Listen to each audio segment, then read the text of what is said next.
Hi, folks. Today I want to address a question that I often get about this story. Over the years, I've had many students say at some point, like, okay, fine, the narrator seems like he feels really trapped where he lived. So why doesn't he move somewhere else, right? Like the narrator has lots of things going for him when you think about it. He has lots of stability in his life. He has a really loving family. He clearly has an education. He fought for his country. He has a stable career. He's a teacher. So why is he still living in this housing project? So I want to be really clear, first of all, that I don't think it's at all fair to make the assumption that just because a home is located in a a city neighborhood or a particular part of the city or in an area with a lot of public housing, you should never assume that any of those things make a neighborhood, make a place to live dangerous. I want to be really clear. This is not my assumption that the narrator's home is dangerous. The narrator seems pretty clearly says that it is. When he picks Sonny up and is bringing him back home with him for the first time after Sonny gets out of jail, I won't read you the whole quote, but he says, "The moment Sonny and I started in the house, I had the feeling that I was simply bringing him back into the danger he had almost died trying to escape." He really clearly connects the danger that he thinks Sonny is facing to the house that the narrator lives in, which is just like the house that Sonny and he grew up in. And then when they're driving back home, he talks about houses exactly like the houses of our past yet dominated the landscape. Boys exactly like the boys we once had been found themselves smothering in these houses, came down into the streets for light and air, and found themselves encircled by disaster. So the narrator really clearly is connecting his neighborhood to to danger, to disaster, to limits. So why is he still there? So there's actually a really great reason for that. That through the first part of the 20th century, the neighborhood of Harlem received a lot of new residents through the process of the Great Migration. So, the Great Migration is a time when lots and lots of Black people moved from the South to urban centers in the Northeast and the Midwest. And Harlem was really famous. It was known throughout the country as a Black cultural center. If you guys have studied the Harlem Renaissance in your other English or history classes, you may have heard that it was known as a place full of opportunity and of creativity for Black people. So it was flooded with new arrivals at this point in time. Harlem became one of the most densely populated neighborhoods in New York. So that meant it was hard to find housing, right? And because there was a high demand for housing and also landlords in other neighborhoods often refused to rent to Black people at all.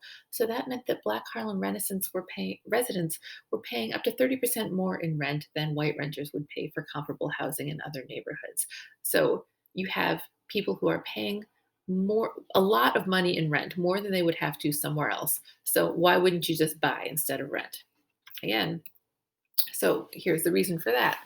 It's because of a process known as redlining.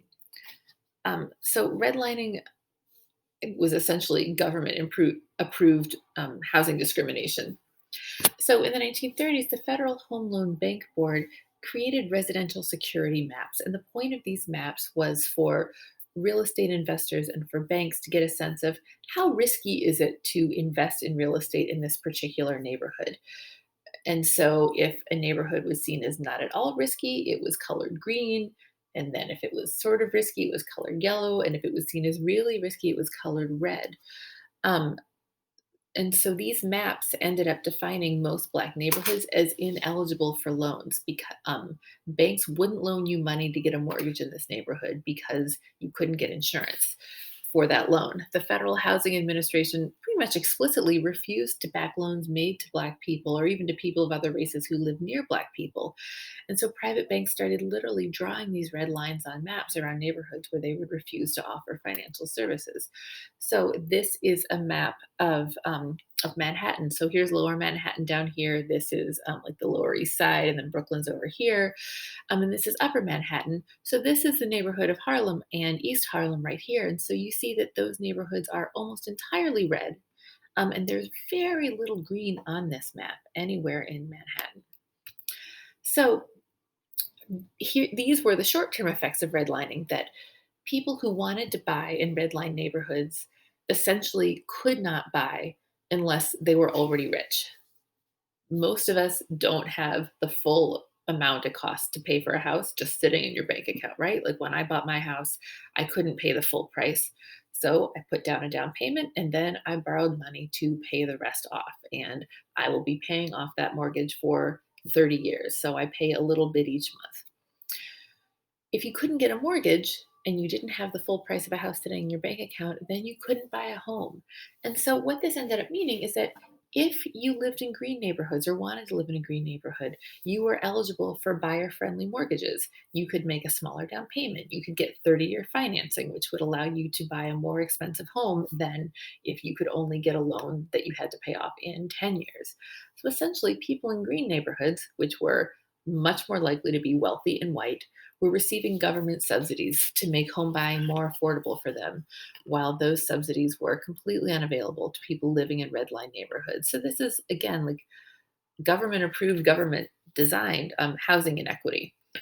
And so, in the short term, this meant that a lot of white buyers moved to the suburbs, in part because there were so few green neighborhoods in the city.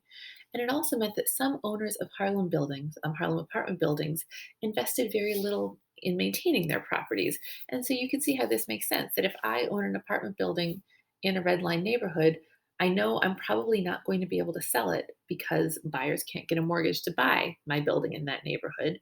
So, I don't have a lot of incentive to invest money in maintaining or improving my property. My best way at getting return on my investment is to jack up the rent to get as much money as I can out of that property while putting as little as I can into it. Those are just the short term impacts. In the long term, you can take cities like New York, like Boston, like Chicago. You can look at which neighborhoods have the highest poverty rates and the lowest homeownership rates. You can overlay those maps with the maps from the redlining years, and over we see that the neighborhoods with the highest poverty rates now are the neighborhoods that were most likely to have been redlined back in the 30s, 40s, 50s, 60s. Um, it's because redlining really effectively blocked the acquisition of wealth for people living in those neighborhoods. So, what this means for our narrator is that it's not enough to just say, oh, I'd like to move somewhere else. And I have done the things, I have gotten an education, I've gotten a steady job to allow me to do that. It's really hard for him to do that. He does not have full access to the traditional American dream. And it's very clear that he's aware of that. On the very first page, there's that scene where he's looking at his students and thinking about them and about him and Sonny. And he says, these boys now were living as we'd been living then. They were growing up with the rush, and their heads bumped abruptly against the low ceiling of their actual possibilities. So what he's envisioning is like a structural limitation, right? Like that's it. There's only so far that systemic racism is going to allow them to go. So, with all of that in mind, I want you to think about the narrator and think about, I guess, how that illuminates some of his attitudes and some of his choices. Now, I'm going to ask you to shift a little bit and think about Maslow's hierarchy of needs. If you've taken a psychology class, you've probably come across this before.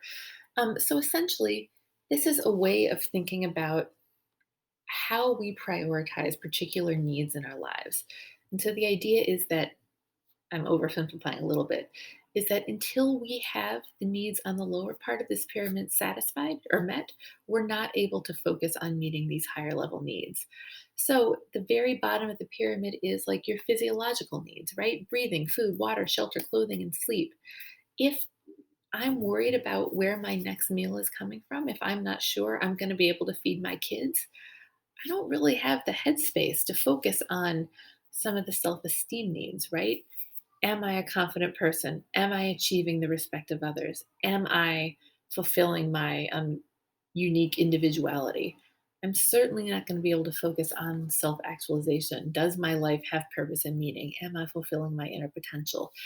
That when you are stuck, not stuck, but yeah, I guess so. Like when you are still trying to fulfill some of these needs, you're not able to get to those needs. So I'd like you to pause the video now and answer the question that pops up. Where do you think the narrator goes on this pyramid right now? What need or what needs is he the most focused on? And then I'd like you to go on and think about Sunny. Where do you think Sonny fits on this pyramid? What need or needs is he most focused on right now? Okay, that's it, folks. I will see you tomorrow.